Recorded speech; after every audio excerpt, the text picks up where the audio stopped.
Hello students, मैं doctor Preeti Saxena from JSPG college. आज का मेरा टॉपिक है ऑर्गेनाइजेशन, जो एचआरएम से है। आज का मेरा टॉपिक है ऑर्गेनाइजेशन, जो कि एचआरएम का ही काफी इम्पोर्टेंट पार्ट है। ऑर्गेनाइजेशन क्या होता है? An organisation is a group of people who works together like a neighbourhood association. It can be an institute or a company. Organisation व्यक्तियों का एक ऐसा ग्रुप होता है जो कि साथ साथ काम करता है, जिस तरह से एक पड़ोसी। ये एक एसोसिएशन भी हो सकता है, एक इंस्टीट्यूट या संस्था भी हो सकती है, और एक कंपनी भी हो सकती है। वाणिज्य एवं प्रबंधन में विभिन्न साधनों में प्रभावपूर्ण सहयोग स्थापित करने की कला को ही संगठन कहते हैं। अगर हम कॉमर्शियल देखें, इन मैनेजमेंट देखें, तो हम ये कह सकते हैं कि जब दो या दो से अधिक मिलकर के किसी कार्य को करने की सोचते हैं, तो उसको जो कार्य करने के लिए जो वो स्थापित करते हैं, उसे ही हम संगठन का नाम देते हैं। यह व्यक्तियों का एक ऐसा विशेष समूह है जो निश्चित उद्देश्य की प्राप्ति के लिए मिलकर कार्य करते हैं। जो ऑर्गेनाइजेशन है वो एक विशेष समूह होता है जिसमें कि हमारे को एक निश्चित उद्देश्य प्राप्त होता है कि हमें कोई भी कार्य करना है। ज्यादातर ऑफिसेज में, ऑर्गेनाइजेशन में ये रूल्स बनाए जाते हैं। संगठन व्यक्तियों व भौतिक साधनों जैसे बिल्डिंग्स हो गई, मशीनरी हो गई, फर्नीचर्स हो गया, गुड्स हो गया, क्योंकि कोई भी ऑर्गेनाइजेशन केवल व्यक्तियों से नहीं बन जाए। व्यक्तियों के साथ जिस चीज पर हम काम करेंगे, जो हमारे फिजिकल रिसोर्सेस हैं, उनको भी साथ लेकर के किया जाता है। ये एक ऐसी संरचना है जिसके सहयोग से लक्ष्यों को प्राप्त करने का प्रयास किया जाता है। यानी कि मशीनरी, बिल्डिंग, फर्नीचर और ग्रुप ऑफ पीपल जो होता है, वो सब मिलकर के अपने उद्देश्य को प्राप्त करने का प्रयास करते हैं। इस प्रकार हम यह भी कह सकते हैं कि संगठन के अंतर्गत किए जाने वाले कार्यों को निश्चित एवं श्रेणीबद्ध करके अपने कर्तव्य व दायित्वों एवं उद्देश्यों को प्रभावशाली ढंग से करने की प्रक्रिया है।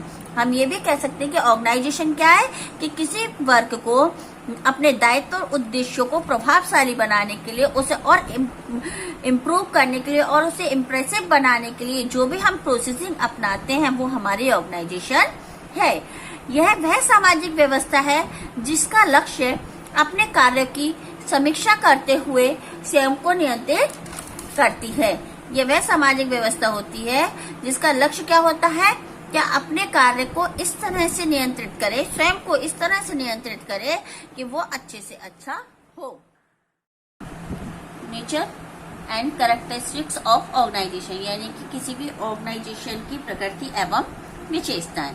सबसे फर्स्ट है हमारी उद्देश्य यानी ऑब्जेक्टिव। ऑब्जेक्टिव क्या होता है कि कोई भी संगठन, कोई भी ऑर्गेनाइजेशन किसी न किसी उद्देश्य से बनाया जाता है, क्योंकि ये कोई अकेले व्यक्ति द्वारा नहीं बनता। इसमें दो या दो से अधिक व्यक्ति होते हैं और उनका कोई उद्देश्य होता है कि हम किसी बिजनेस को स्टार्ट करके इसमें लाभ प्राप्त करेंगे, या जो भी उनका लक्ष्य होता है वो। नेक्स्ट है मेरा सहयोग पूर्ण संबंध, कोऑपरेटिव रिलेशन। संगठन में संगठन क्या है? एक व्यक्तियों का समूह है, तो उसमें कोऑपरेटिव रिलेशन जरूर होना चाहिए। यानी कि क्योंकि कोई अलग अलग जाति के, अलग अलग धर्म के लोग होते हैं, सबके अपने अपने अलग अलग मत होते हैं, तो ऐसी स्थिति में जो हमारा ऑर्गेनाइजेशन बनाया जाएगा वो सही तरह से नहीं चल पाएगा। इसलिए उन लोगों में जो हमारा संबंध है वो हमारा हेल्पफुल होना चाहिए, रिलेशन। नेक्स्ट है मानवीय व भौतिक साधनों में समन्वय, cooperative coordination between human and physical resources. संगठन क्रियाओं को दो भागों में विभाजित किया गया है। एक होता है हमारा मानवीय संगठन और दूसरा होता है हमारा भौतिक संगठन। मानवीय संगठन क्या है?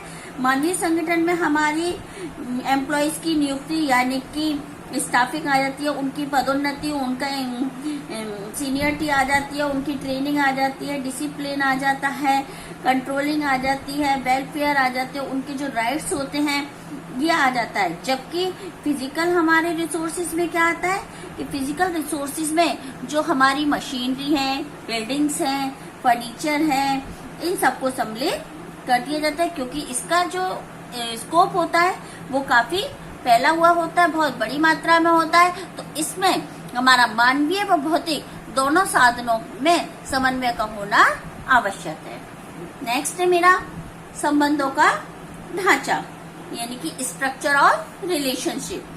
ऑर्गेनाइजेशन क्या होता है? केवल एक relation of structure of relationship होता है, क्योंकि ये अधिकारियों और उनके अधिकार एवं दायित्वों के बीच एक संबंध स्थापित करता है, एक स्ट्रक्चर के रूप में कार्य करता है। नेक्स्ट है मेरा प्रबंधक का प्रमुख कार्य। जिस तरह से सभी को पता है कि प्रबंधक के मुख्य कार्य होते हैं वो 5 होते हैं: प्लानिंग करना, स्टाफिंग करना, ऑर्गेनाइजेशन करना, डायरेक्शन करना एंड कंट्रोलिंग करना। बट उसमें से एक इम्पोर्टेंट क्या है हमारा? ऑर्गेनाइजेशन। क्यों?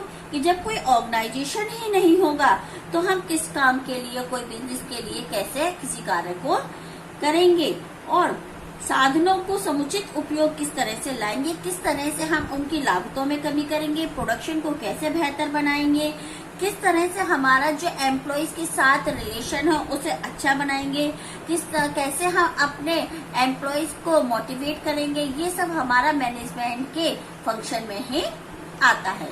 नेक्स्ट है संगठन एक साधन है, साध्य नहीं। Organisation is a tool not practicable. जो हमारा संगठन है वो केवल एक साधन मात्र की दशा में कार्य करता है, कि एक टूल है, यानी कि एक ऑर्गेनाइजेशन बना दिया गया है। अब इसे प्रैक्टिकल तो उनके वर्क पर डिपेंड करता है कि वो किस तरह से अपने वर्क को अच्छे से करें और इसको सक्सेस बनाएं। नेक्स्ट है हमारा संगठन एक कला है। Organisation is an art. ये सभी को पता है कि ऑर्गेनाइजेशन इज एन आर्ट होती है। क्यों? क्योंकि वो मनुष्य के एम्प्लॉइज के बिहेवियर पर डिपेंड करती है कि वो अपने एम्प्लॉइज के साथ, जो मैनेजमेंट होते हैं वो अपने एम्प्लॉइज के साथ किस तरह का बिहेव करते हैं, जो कि वो अपनी संस्था के, अपनी कंपनी के कार्य को बेहतर बना सके, कंट्रोल कर कर, मोटिवेट करके, या पोलाइट बिहेव करके, या क्रूरता से। तो ये सब हमारा आर्ट्स के अंतर्गत आता है। Okay, thanks.